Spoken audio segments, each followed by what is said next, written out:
मोदकाचं सारण बनवताना पहिल्यांदा मी एक पॅन गरम करून घेतला, नंतर गॅसची फ्लेम कमी केली आणि त्यामध्ये 1 चमचा तूप घातलं.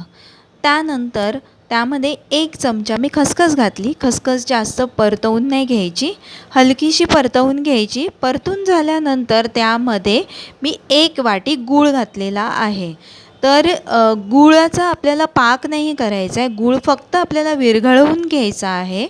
आणि कसं 2 वाटी खोबऱ्यासाठी मी 1 वाटी गूळ, हे प्रमाण अतिशय परफेक्ट आहे. तर अशाप्रमाणेच आपल्याला घ्यायचं आहे. तर बघा माझी खसखस मी परतते आहे, तर ती एकदम लाल नाही करत आहे, हलकीशी परतून घेतलेली आहे. आता ही जशी परतेल तर मी त्याच्यामध्ये लगेच गूळ टाकणार आहे.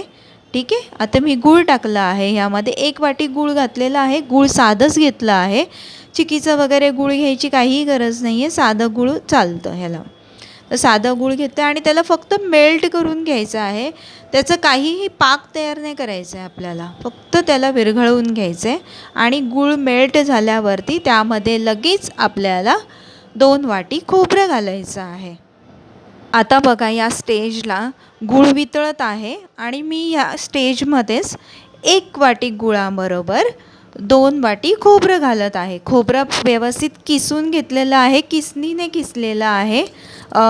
ते काही मिक्सरने वगैरे वाटून घेतलेलं नाही आहे. ह्या खोबऱ्याला चव खूप चांगली लागते, जे आपण वेळीवरती किसतो ना त्याला, तर तेच घेतलेलं आहे. ठीक आहे. आणि आता जेव्हा खोबरं घालणार मी त्यामध्ये, तर तेव्हा त्याला पाणी सुटणार. तर ह्या जेव्हा पाणी सुटतं त्या स्टेजमध्येच आपल्याला बाकीचे इन्ग्रेडियंट्स घालायचं आहे. इथे बघा पाणी दिसतं आहे. ठीक आहे, थोडं थोडं बबल्स दिसत आहेत. तर यामध्ये मी 1 चमचा चारोळी घालत आहे. ठीक आहे.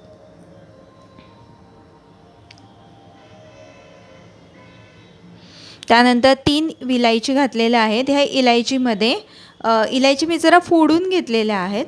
ठीक आहे, मी सालसकट घातले कारण त्याला वास खूप छान येतो. त्याच्यानंतर ड्रायफ्रूट्स घातलेले आहेत थोडेसे.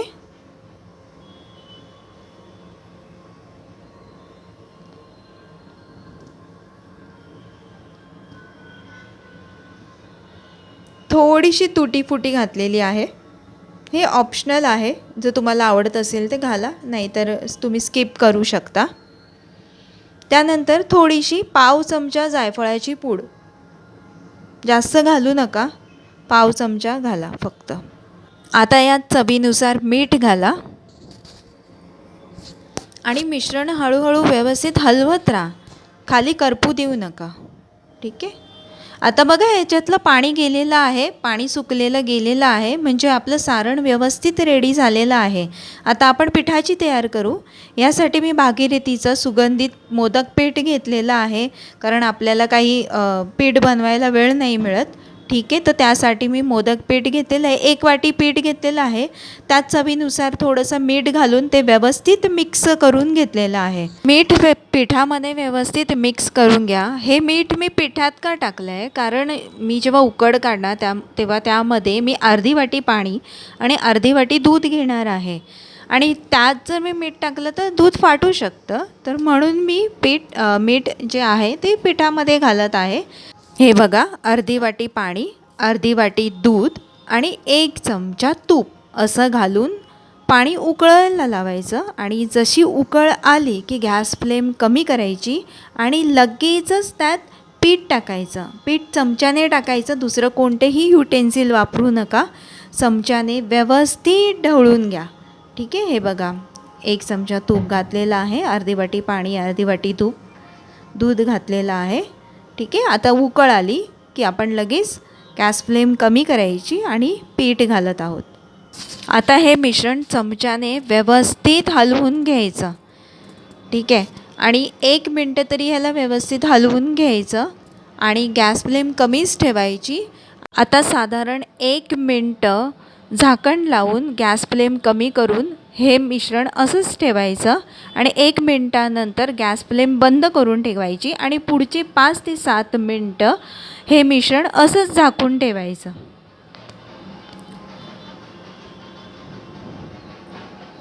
आता 7 मिनटं झाले आहेत. बघा वाफ येत आहे, म्हणजे अजूनही थोडं गरम आहे.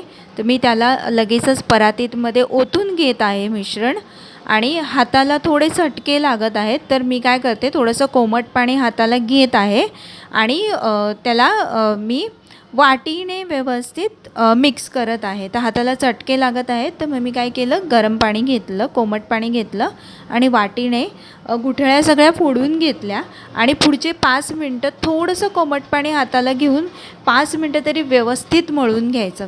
जेवढं तुम्ही चांगलं मळाल तेवढी त्याची पारी फुटणार नाही. ठीक आहे. आणि मळून घेतल्यानंतर वरती मलमलचा कपडा थोडासा ओलसर करून त्याच्यावरती ठेवून दिला. आणि आता एक गोळा घेते आहे, गोळ्याचा लाडू बनवला आहे, व्यवस्थित त्याला मळून घेतलं, लाडू बनवला आणि अंगठ्याच्या बोटाने होल पाडलं. बघा मी कसं होल, आता त्याला लाडू बनवते आहे आणि अंगठ्याच्या बोटाने त्याला मी होल पाडला.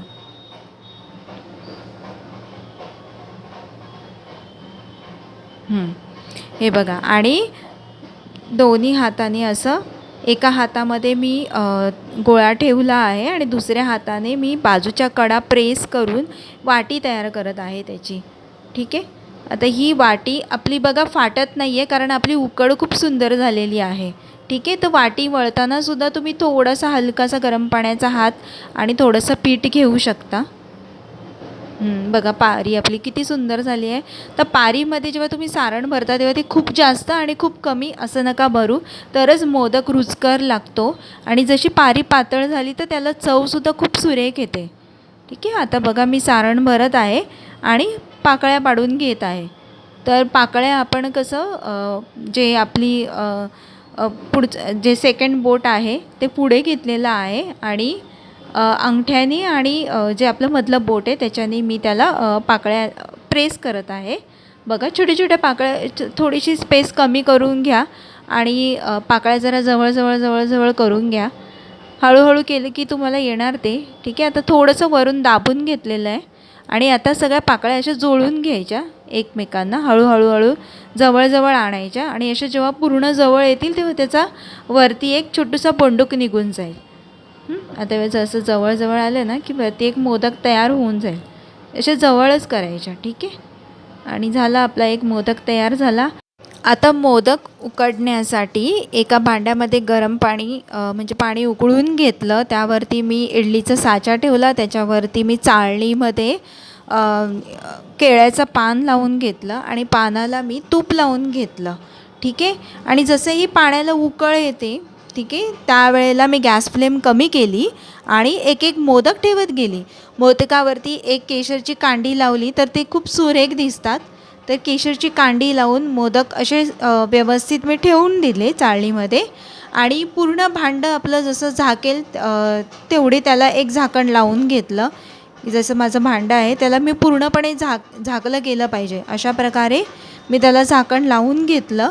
आणि मी 15 ते 20 मिनटं एकदम कमी मंद आचेवरती हे मोदक असं उकडत ठेवलं. आणि आता बघा 15 ते 20 मिनटानंतर जेव्हा मी हे खोलून बघते, गॅस फ्लेम बंद करते आहे, तर किती सुंदर मोदक दिसत आहेत. आणि जसे ते उकडतात ना त्याची थोडीशी साईज थोडीशी वाढलेली दिसते, एकदम किंचित, आणि खूप सुरेख दिसत आहेत. आणि चवीलासुद्धा एकदम भन्नाट लागतात मोदक. एकदा करून बघा आणि आपल्या चॅनलला लाईक करा, शेअर करा आणि सबस्क्राईब करा.